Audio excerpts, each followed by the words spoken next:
ये लठिया देखो यहाँ से रख दिए। When you focus on problem you get more problem, but when you focus on possibility you have more opportunity। तो प्रॉब्लम पर फोकस करने लगता है, फिर उसका ध्यान स्टडी से भटक जाता है। मेरा इस लाइन बताने का यही मकसद है कि when you focus on problem, यानी कि अगर आप बाधाओं पर केंद्रित करते हैं, अपना ध्यान को लगाते हैं, तो आपको और सारी समस्या दिखने के लिए मिलने लगती है। लेकिन when you focus on possibility, अगर आप किसी संभावनाओं पर दिमाग लगाते हैं तो आपको बहुत सारे अपॉर्चुनिटी यानी कि अवसर देखने के लिए मिलने लगता है। मैं इतना ही बताना चाहूँगा इस वीडियो में, अगर कोई स्टूडेंट अगर नहीं समझ में आता है किसी को, तो फर्स्ट ऑफ ऑल अपना टीचर को दोस्त बनाओ। और टीचर को दोस्त बना के, अगर कोई लेट से आ रहा है, हजारीबाग कहीं भी पढ़ता है, कोई भी जगह पर स्टडी क्षेत्र से रिलेटेड है, तो टीचर को दोस्त बनाओ फर्स्ट ऑफ ऑल। और लेट से आया है तो उसको कनेक्शन करके अपना बैकलॉग जो लगा है उसको कंप्लीट कर लो। बहुत सारे स्टूडेंट डरता है। हम बताना चाहेंगे कि फर्स्ट ऑफ ऑल कोई भी स्टूडेंट अगर अच्छा से पढ़ना चाहता है तो टीचर से दोस्ती कर लो। बाबू देखो, सबसे बढ़िया टीचर वही होता है जो 4 स्टेप को फॉलो करता है। 4 स्टेप। फर्स्ट ऑफ ऑल बाबू देखो, सबसे पहले थ्योरी, हम लोग बोलते हैं कॉन्सेप्ट। सबसे पहले ट्यूशन में कोई भी टीचर हमें थ्योरी लिखाते हैं, कॉन्सेप्ट लिखाते हैं। उसके बाद सेकंड नंबर में उसका एग्जाम्पल यानी कि कॉन्सेप्चुअल प्रॉब्लम। कॉन्सेप्चुअल प्रॉब्लम मतलब जो थ्योरी लिखाएं सर, वो तुरंत आपके पास उसके कॉन्सेप्ट से रिलेटेड क्वेश्चन प्रैक्टिस के लिए वही दिलवा देना चाहिए, ताकि किस प्रकार से थ्योरी उस क्वेश्चन में अप्लाई हो रहा है उसको सभी स्टूडेंट को पता चल सके। नंबर 3 में आता है आप लोग के लिए प्रॉब्लम प्रैक्टिस। प्रॉब्लम प्रैक्टिस इसको नाम से बोलते हैं। प्रॉब्लम प्रैक्टिस मतलब बाबू, जो तुम थ्योरी सीखा, जो टीचर ने 2-4 को एग्जाम्पल दिया, उसी से रिलेटेड कुछ क्वेश्चन छोड़ देना चाहिए, ताकि रूम में फिर वो जो आपने सीखा, जो अप्लाई करने सीखा, फिर से उसको आपने अपना तरीका से आप टेस्ट कर सको और देख सको कि हम भी यूज कर पा रहे हैं कॉन्सेप्ट या फिर नहीं। और 4 नंबर में होता है बाबू रिवीजन। रिवीजन नहीं करेगा तो कुछ होगा नहीं। यह स्पेशल स्टूडेंट के लिए होता है। जो तुम सीखा है उसको रिवीजन आपको करना है बाबू। Practice makes man perfect. जब तक तुम प्रैक्टिस नहीं करेगा, तुम परफेक्ट उस इलाका में हो ही नहीं सकता।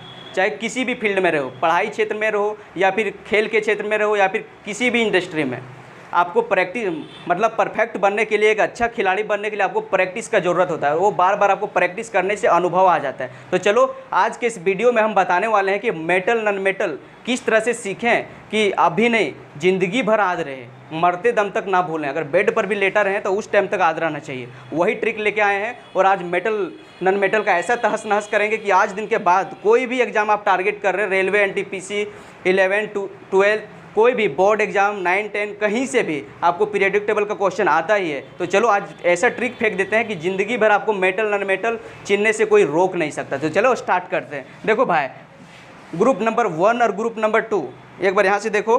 ग्रुप नंबर 1 और ग्रुप नंबर 2 को कहते हैं एस ब्लॉक। इसको कहते हैं एस ब्लॉक। क्यों कहते हैं? जब पीरियोडिसिटी चैप्टर पढ़ाएंगे तो डिटेल से इसका पर्दाफाश करेंगे। अभी इतना मान के रह जाना पड़ेगा, वीडियो को लॉन्ग नहीं करना चाहते। बीच में जो आता है बाबू 3 से लेकर 12 तक, इसको कहते हैं डी ब्लॉक।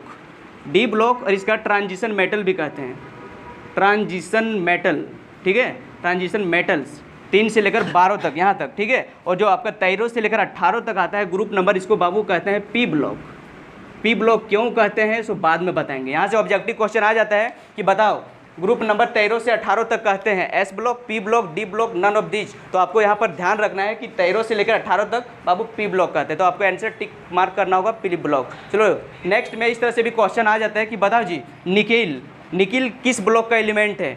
उस समय आपको चुनना पड़ेगा। अगर नहीं जानेगा भरने के लिए तो दिक्कत हो जाएगा। हम एक सेन ऑफ केमिस्ट्री प्लेलिस्ट में अपलोड कर चुके हैं। अगर नहीं जानते आप चूज करने के लिए, चुनने के लिए आप देख सकते हैं। आज मेरा फोकस मेटल और नॉन मेटल और मेटलॉइड को चिन्हाने पर टारगेट करने के लिए है। तो चलो ध्यान से देखो। कुछ नहीं बाबू, एक चीज़ हम जानते हैं कि आजकल के इस मॉडर्न लाइफ में लड़का लड़की का एग्जाम्पल बहुत फिट करता है। एक बार जान जाओ तो कभी नहीं भूलेगा। कॉलेज में अगर किसी से फर्स्ट मुलाकात हो गया होगा तो कहीं से बात हो गया, कोई लड़की ज़िंदगी भर नहीं भूलेगा। लेकिन आज पढ़ा दिए तो 4 दिन के बाद भूल जाएगा। इसीलिए हम कोई भी एग्जांपल रिलेट करते हैं फैमिली सिचुएशन से या फिर लड़का लड़की से, ताकि डेली लाइफ रिलेटेड से जब समझाएं तो ज़िंदगी भर ना भूले। तो चलो मेटल और नॉन मेटल आज रखने के लिए मात्र एक ट्रिक है बाबू। 1 मिनट के सब क्लिक करके देख लिया रे, खरगोशवन तरीका करना खड़ा करो। अगर 1 मिनट में देख लिया तो दिमाग में अभी घुसा देंगे ना तो ज़िंदगी भर नहीं निकलेगा। चलो 2 ट्रिक बताते हैं चिन्हने के लिए। फर्स्ट ऑफ ऑल सबसे पहले यहाँ देखो, ग्रुप नंबर 13 को पकड़ो और ग्रुप नंबर यहाँ लास्ट वाला जो है बाबू 18 वाला कोना, इस पर मिला दो। यहाँ से एक ठो आप धागा खींच दो या फिर एक ठो यहाँ पर डंडा रख दो। चलो दिखाते हैं। इस तरह से ये लठिया देखो यहाँ से रख दिया, इसको यहाँ पर चटाक से रख दो जी। जिसको जिसको टच किया ये लठिया बाबू सब मेटलॉइड है। जिसको जिसको ये लठिया टच कर रहा था वो मेटलॉइड है। अगर इस तरीक़ा से नहीं याद रहता, चलो एक थोड़ा ट्रिक बताते हैं। लड़की का एग्जांपल देते हैं, फटाक से क्लिक करेगा। एक 3 को लड़की थी बाबू, यहाँ देखो बालिका, सीता, गीता, ऐश्वर्या सबको ट्यूशन आती थी। देखो क्या इसको याद रखना है, देखो बालिका, सीता, गीता, ऐश्वर्या सबको ट्यूशन आती थी। बाबू जिसको जिसको हम गोला घेरे हैं ये सब मेटलॉइड है। ये सब जो गोला घेर दिया ना, ये सब जो गोला घेरे हैं सब मेटलॉइड हैं। मेटलॉइड्स मतलब इसका हिंदी होता है उपधातु। आप उपधातु किसको कहते हैं नहीं कहते हैं सब नहीं बताएंगे, यहाँ वीडियो लॉन्ग नहीं करना चाहते हैं। अब 9-10 में पढ़ के आए होंगे। उसके बाद देखो ये जो यहाँ पर हम गोला घेर दिए, ये गोला घेरने के बाद जो ये लेफ्ट साइड में जितना बचा है, ये लेफ्ट साइड में जितना बचा है रे, इस LEFT लेफ्ट साइड में जितना भी एलिमेंट बचा है बाबू सब ये सब मेटल होता है। मेटल, मेटल मतलब धातु।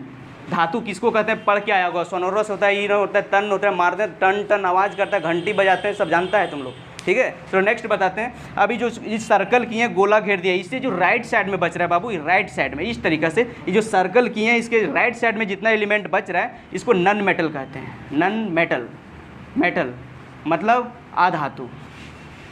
अधातु किसको कहते हैं समझ में आ गया होगा। अगर एग्जाम में अगर पूछ दे चूज करने के लिए, प्रिडिक्ट करने के लिए 4-5 को एलिमेंट, 4 को एलिमेंट दे दे प्रिडिक्ट करने के लिए कि बताओ मेटलॉइड कौन है, तो कुछ नहीं करना बाबू, 4 को यह खाली 4 को ये सब याद रखना है। 4 को ओनली, देखो ना क्या है 1 2 3 4 5 6 7 इतना याद रख लो और जान लो कि लेफ्ट साइड में सब मेटल है, नन मेटल है। डरने को क्या बात है। बालिका, सीता, गीता, ऐश्वर्या सबको ट्यूशन आती है। बस लड़की 4 को है, बालिका है, सीता, गीता, ऐश्वर्या रहे, सबको ट्यूशन आ रही है पढ़ने। आती नहीं है तो क्या करें, लेकिन मान तो लेना पड़ेगा ट्रिक समझाने के लिए ना। तो चलो काम बन गया होगा।